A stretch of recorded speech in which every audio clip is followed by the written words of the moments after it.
Hello there, welcome to lesson 2 of Unit 30 Digital Graphics. In this one it's going to be a shorter one, but we're going to talk about lossy versus lossless compression.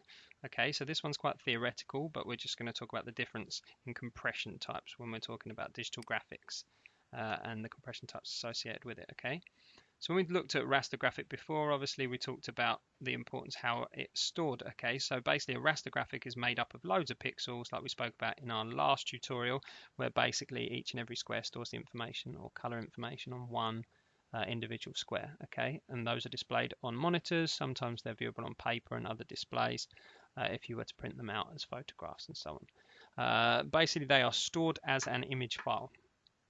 Okay, so when we look at lossy compression type that would be associated with it, okay, so lossy compression basically is a data method which loses some of the data in order to achieve its goal. Okay, so we start with a file, we lose a little bit of information when we compress it, and then by the end of it, we've still got a file, but we've lost a little bit of quality from it. We've lost something, okay, hence the word lossy. So the result is that the content will be different from the original image, though similar enough to be useful in some way. Okay, so it will still represent the same image that you compressed. However, it might have lost a little bit of quality, or we might have sacrificed something. Sometimes we'll notice, sometimes we won't. And this is used for better compression rates, okay, lossy. So commonly it's used to compress multimedia data. So when you're talking about things like audio, video, still images, especially in applications such as streaming media and internet telephony. So things that we can afford to. So when we're talking to one another over video chat and things like that, we don't really need Ultra HD video to be looking at each other to talk, to have our Skype or our Discord video chat or anything like that, okay? So also at the same time, when we stream media, yes, nowadays that has improved drastically, but lossy compression is still likely to be used, so you're not uploading gigs and gigs worth of video files. It's just not possible to store that amount of information over the internet or send that information very fast to everybody. So very, very common with audio, because obviously you can lose a certain amount of information when it comes to audio. So lossy compression uses, like we spoke about, where it's commonly used. We'll also look at using it for sort of audio players and where there's limited space and studio storage. Okay, so if you're at a radio station and stuff like that, obviously your audio has to be of the best quality, but when you're storing thousands and thousands of assets, you would have to use lossy compression to keep file size down. File storage size is very important when you're trying to manage millions of assets. Okay, so certainly larger studios would have to do this. So if we look at some lossy compression here, so lossy compression artifacts, the sample image is saved progressively higher compression levels. So if we save it at 1 to 1, we don't lose any information, okay, when we talk about compression. Then if we save it at 1 to 30, we've probably not really sacrificed much. We still see her in good detail here, okay. It remains legible, those obvious glitches, and then by the time we reach D, okay, are present. So D basically the 1 to 30 when you zoom in to 5%, okay.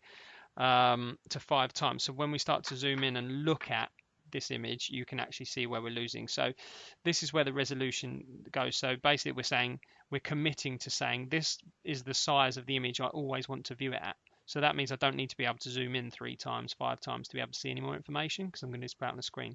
So the computer will throw away any of the image information that it feels you don't need. So it's not going to store it at crazy big resolution.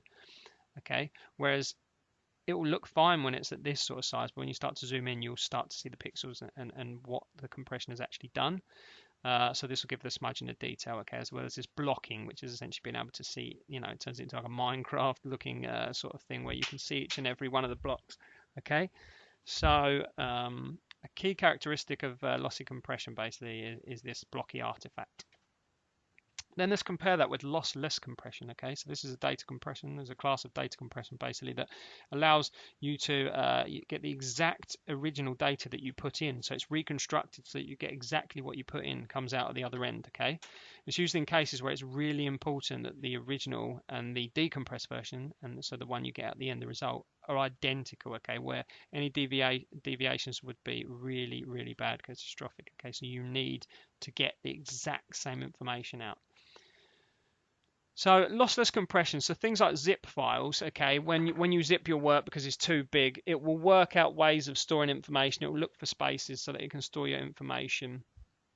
so that when you send it over, it will look exactly the same. I'm not going to, compress your assignment. You're going to compress it. I'm going to open it, and great, it's compressed it because it deleted every other line, so that's how it compressed it or something like that. It doesn't delete any information. You get out what you put in, basically. PNG is a file format, obviously, for photographs and images that you create or store, and PNGs are also lossless compression types. Okay, so you get out what you put in, and a lot of phones will also save as PNGs. And a GIF animations are lossless compression. Okay, they're an example of Raster Graphics, but they're lossless. Okay, so lossless audio files use archiving for production purposes. Okay, so basically, if you're storing stuff like I'm talking about the radio stations and stuff like that, if they're storing the songs, they have to have them at the best quality, because you don't want to be playing it on air and it sounds crummy, or a bit crackly, or it's the image, the audio quality sounds rubbish. Okay, or if you're storing a film, like they send movies now to the cinemas on USB sticks rather than the big cine film that used to be on, they would have to be guaranteed the quality was perfect every single time. Okay, so they would use lossless compression. So when we look at lossless compression, okay, this is the way it works. We're going to get a bit scientific just for a second, but this, just let me explain how it works. Okay, so essentially what it does is it looks for patterns. Okay, so it takes advantage of these patterns, so ones that are easily to yield. Okay, so let's look at these lines. So for example, in this image, okay, so all of this black information here, you could store like a lossless compression is intuitive, because what it will do is say, well, every single frame, every single pixel from here to here is exactly the same. So rather than storing information about each and every one of those, like here it's all the color 0, I'll call this first square 0, and then for each of these squares I will say, well, look at that one, look at that one, look at the original, look at that one. It's essentially saying see above, see above, see above. So you're not storing information, you're saving information storage where you can. Whereas if we look at the example here from B to B, there's a lot of color variance. So we look at 80, 70, 70, 70. So the computer would be able to save a tiny bit of information here where it says 70, 70, 70. So it would only write it once, and then it'd say see above, and so on. So we're storing a little bit, but it wouldn't save loads. But it's for great areas like this that it would be able to store loads of information. Okay, so that is the way that lossless compression would work. The file extensions we associate with it, again, would be the BMP file, okay, which is a raster file, which we looked at before, and that would be associated with Windows. And the BMP lacks features of others, more robust formats, but it's supported by most applications, okay. Then also JPEGs, or JPEGs once upon a time was, but also let's have a look at a visual way of describing it. So your lossless information, this is how it starts. We compress it to send it, or however it's being stored or streamed or however. And then when it's restored at the other end, it's exactly the same. It looks the same. But if you see the size of this file here, it's still quite large. Big file, quite large file, exactly the same size. Lossy compression.